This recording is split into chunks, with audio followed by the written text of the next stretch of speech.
Alright, so here's how to reset color settings in Windows 11. So, well, let's get started. First of all, simply go to the search bar and search for the settings. Alright, then open this up, and then from here you need to go with the system and then simply select the display. Alright, then scroll it down and you will find the advanced display. Just go with that. And now, as you can see, we have two displays as I have two monitors in my computer.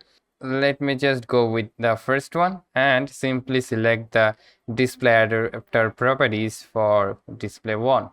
So I will select that one, and then from here you need to go with the color management and simply go with the color management once again. Then from here you must need to add or select the monitor that you have.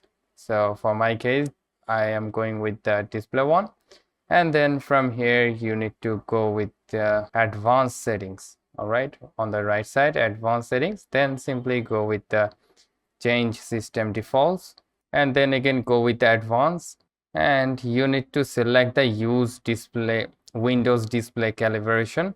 Just select that one, close it up, and again make sure that these options are selected as all defaults. Then simply close it up and simply again okay. So once you have done this, then you can simply restart your PC and it will work with the colors and reset your color settings in Windows 11. So hope this video helps. If yes, please leave a like and we'll see you pretty next time.